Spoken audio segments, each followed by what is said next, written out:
Aquí estamos con otro tutorial específicamente para las personas que quieren hacer retratos y comenzaremos enseñándote todos los elementos del rostro, así que si tú también tienes fallos y quieres superarlos, quédate hasta el final del video porque yo te enseñaré todo lo que necesitas para que al final puedas hacer un retrato perfecto.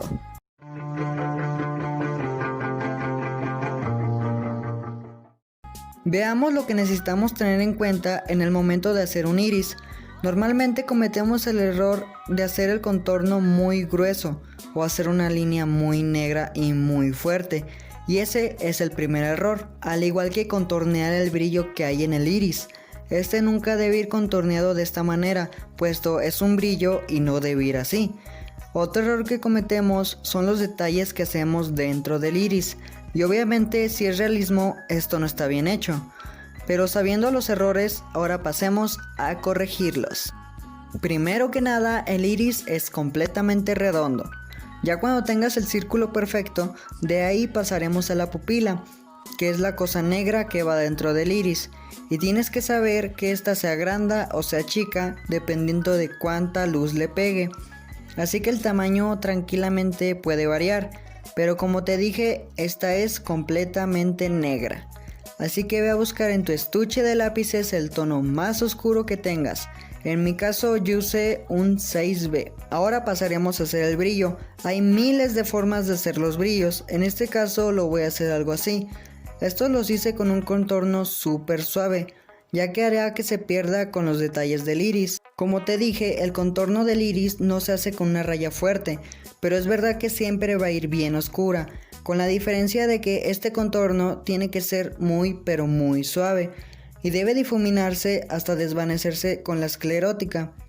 El objetivo es que no sea una simple raya, los detalles que llevan el iris nunca serán los mismos, así que explicarlos no tiene mucho sentido.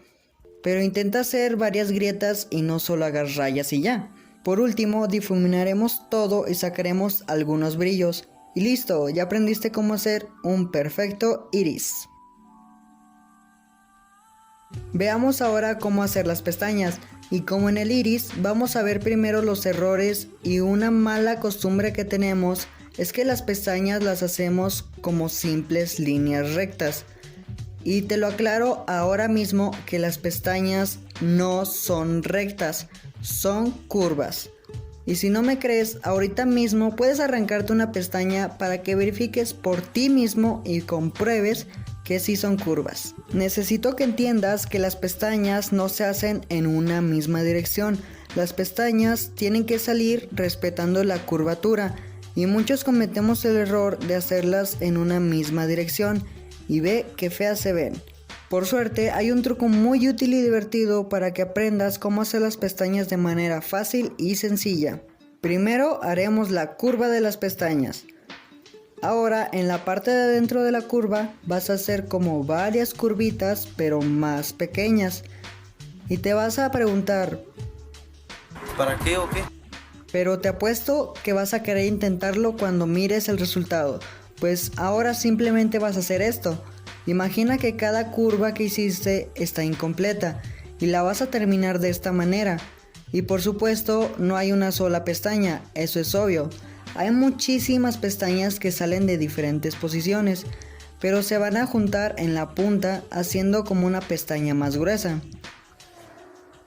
Ahora para hacer las pestañas de abajo tienes que hacer una separación entre la esclerótica y las pestañas.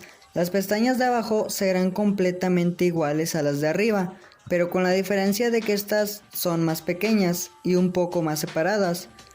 Y un consejo es que lo más importante que todo ojo debe tener es una sombra que degrade hacia el iris. Si haces una sombra uniforme te quedará completamente plano, pero si lo haces correctamente te quedará mucho más que bien. Las cejas son características de cada una de las personas, así que solo te voy a decir un más o menos de cómo deberías hacerlas. Primero sombréalas muy suavemente de esta manera como lo estoy haciendo. Y ahora lo más importante, que serían los pelitos, que estos serán curvas idénticas a las pestañas, pero con dirección diferente.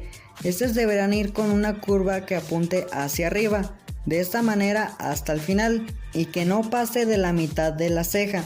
Después haremos lo mismo pero invertido en la parte superior. Te recomiendo siempre tener la punta del lápiz bien afilada. Puesto para hacer las cejas se basan en hacer muchas capas de pelitos y si tienes la punta chata no te quedarán bien. Aquí te dejo el proceso en cámara rápida de lo que te expliqué en este video y quería preguntarte si quedaste satisfecho con todos los consejos que te acabo de dar. Si es así, te invito a suscribirte a mi canal y que marques la campanita de notificaciones. Porque si te gustó la explicación de este video y aún más si te divertiste y te la pasaste bien, debes saber que todavía faltan partes del rostro que muy pronto estaré compartiendo con ustedes. Y si es la primera vez que pasas por mi canal, te invito a que cheques los demás videos que te pueden ser de mucha utilidad y puedes mejorar cada vez más. Muchísimas personas han aprendido de ellos y estoy seguro que tú también lo harás. Y bueno, esto ha sido todo por hoy, espero que hayas disfrutado y aprendido de mis enseñanzas. Un saludo enorme a todos y nos estaremos viendo en un próximo video.